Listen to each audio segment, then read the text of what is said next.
A reading from the Gospel of John, chapter 11. Now a certain man was ill, Lazarus of Bethany, the village of Mary and her sister Martha. Mary was the one who anointed the Lord with perfume and wiped his feet with her hair. Her brother Lazarus was ill. So the sisters sent a message to Jesus, "Lord, he whom you love is ill." But when Jesus heard it, he said, "This illness does not lead to death. Rather, it is for God's glory, so that the Son of God may be glorified through it."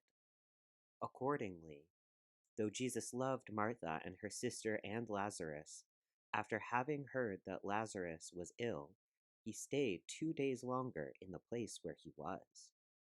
Then after this he said to the disciples, "Let us go to Judea again." The disciples said to him, "Rabbi, the Jews were just now trying to stone you, and are you going there again?" Jesus answered, "Are there not 12 hours of daylight? Those who walk during the day do not stumble, because they see the light of this world. But those who walk at night stumble, because the light is not in them." After saying this, he told them, "Our friend Lazarus has fallen asleep, but I am going there to awaken him." The disciples said to him, "Lord, if he has fallen asleep, he'll be all right." Jesus, however, had been speaking about his death, but they thought that he was referring merely to sleep. Then Jesus told them plainly, "Lazarus is dead. For your sake I am glad I was not there, so that you may believe.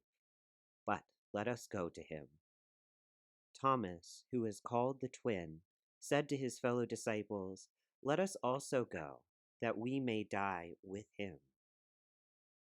When Jesus arrived, he found that Lazarus had already been in the tomb 4 days.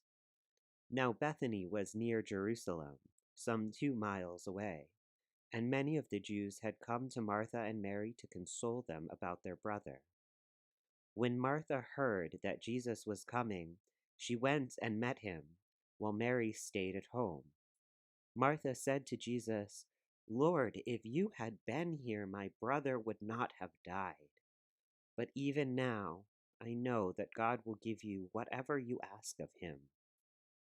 Jesus said to her, "Your brother will rise again." Martha said to him, "I know that he will rise again in the resurrection on the last day." Jesus said to her, "I am the resurrection and the life.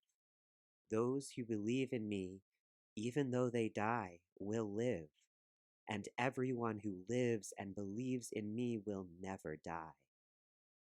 Do you believe this?" She said to him, "Yes, Lord, I believe that you are the Messiah, the Son of God, the one coming into the world." When she had said this, she went back and called her sister Mary, and told her privately, "The teacher is here and is calling for you." And when she heard it, she got up quickly and went to him. Now Jesus had not yet come to the village, but was still at the place where Martha had met him. The Jews who were with her in the house, consoling her, saw Mary get up quickly and go out. They followed her because they thought that she was going to the tomb to weep there. When Mary came where Jesus was and saw him, she knelt at his feet and said to him, "Lord, if you had been here, my brother would not have died."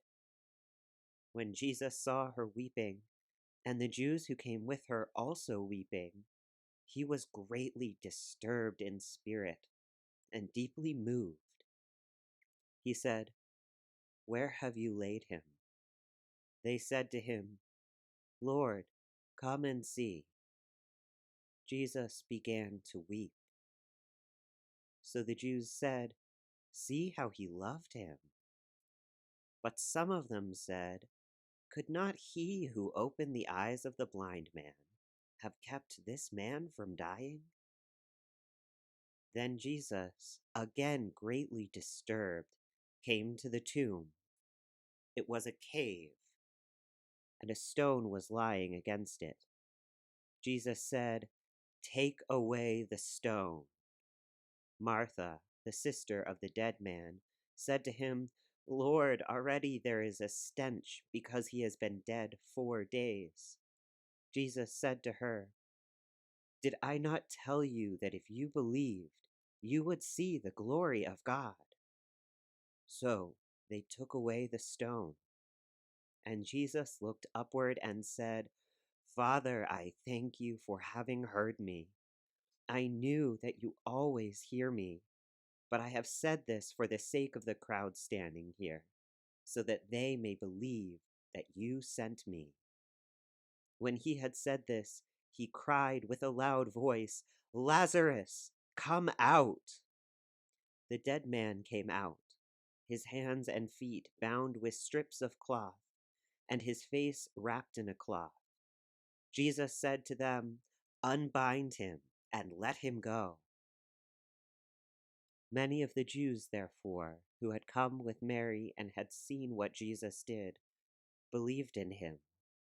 But some of them went to the Pharisees and told them what he had done. So the chief priests and the Pharisees called a meeting of the council and said, "What are we to do? This man is performing many signs. If we let him go on like this, everyone will believe in him, and the Romans will come and destroy both our holy place and our nation." But one of them, Caiaphas, who was high priest that year, said to them, "You know nothing at all. You do not understand that it is better for you to have one man die for the people than to have the whole nation destroyed." He did not say this on his own, but being high priest that year, he prophesied that Jesus was about to die for the nation, and not for the nation alone, but to gather into one the dispersed children of God. So from that day on, they planned to put him to death. Jesus, therefore, no longer walked about openly among the Jews, but went from there to a town called Ephraim, in the region near the wilderness, and he remained there with the disciples. Now the Passover of the Jews was near, and many went up from the country to Jerusalem before the Passover to purify themselves. They were looking for Jesus and were asking one another as they stood in the temple, "What do you think? Surely he will not come to the festival, will he?" Now the chief priests and the Pharisees had given orders that anyone who knew where Jesus was should let them know, so that they might arrest him. Here ends the reading.